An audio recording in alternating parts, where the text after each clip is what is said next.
Hello and welcome back to the Conservative View. So, a lot of interesting news in the media going on today.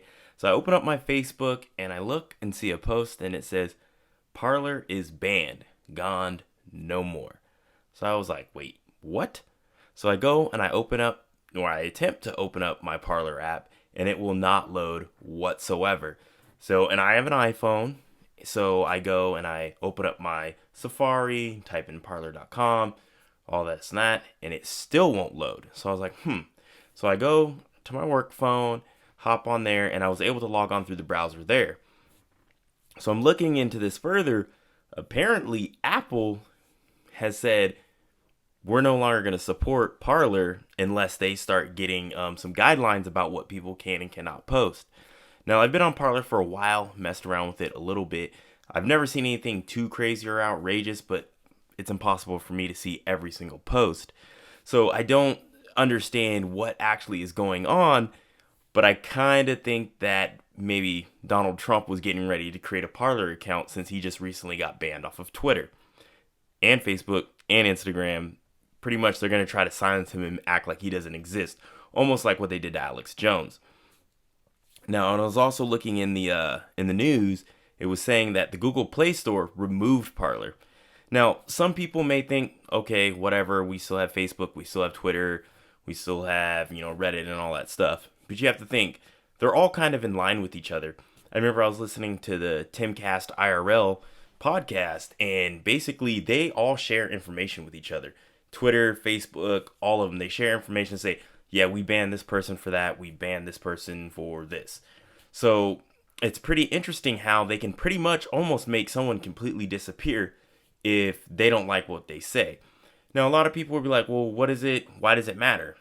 It matters because, yes, as of right now, it's not affecting you, because especially if you're a liberal, especially if you're on the left and you agree with the majority of what big tech says and you kind of align with their views. Now, it turns into a serious problem. What happens when you don't align with their views? Like people on the right, hence why Parler started getting all the traction it did, is that conservatives needed a place to go where they could post whatever they wanted and not deal with the consequences. Now, some people are like, well, you shouldn't be able to post whatever you want. Conservatives, they're not posting violence or racism and anything like that. They've redefined a lot of these words now, where you're a racist if you criticize Black Lives Matter. Now, me, I criticize Black Lives Matter all the time, and then I get called a racist. I'm black myself. I'm mixed. I'm black and Puerto Rican. So you can't tell me I'm a white supremacist and I have white privilege and this, and that. But I just disagree with how they go about things. I don't agree with, chanting to kill cops. I don't agree with burning down cities and things of that nature. But I don't want to go off on a tangent. But I kind of want to make it relevant because the way that we're going, like these big tech and all these companies being able to censor who can say what, yes, they are private companies, but you have to understand this is a dangerous precedence we're setting if we allow them to get away with it. Because think of it if this was back in the 1960s and a bunch of white people owned, all the publications to get the information out, right?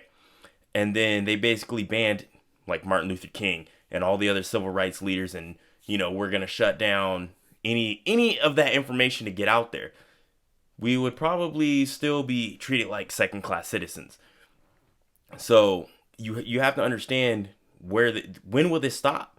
We don't know. We don't know when it's going to stop, because as soon as they get a little bit of that power, they're going to be like, well, I don't like you, you're gone. I don't like you, you're gone. And then there's never going to be the freedom of thought. It's always going to be like, well, I have to kind of in line. And to think about it nowadays, this right here, YouTube, Facebook, Instagram, Twitter, that's how the information gets shared, and that's how it goes out there. So we definitely got to keep an eye on this and make sure we watch and, get this information out there. Explain to people how dangerous this is, being that, like, if someone disagrees with someone, boom, you're gone. You're gone off the internet. You're gone to get your voice. I mean, I wouldn't be surprised if this video gets taken down, basically supporting Parler, I guess you could say, because I believe in free speech. Anyone should be allowed to say whatever they want. Now, if I'm sitting up here and I'm calling for actual violence, telling people to pick up arms or hurt people, now that's an issue. But if I'm saying something that you disagree with, like, I disagree with Black Lives Matter. Should I be banned? That does not make any sense.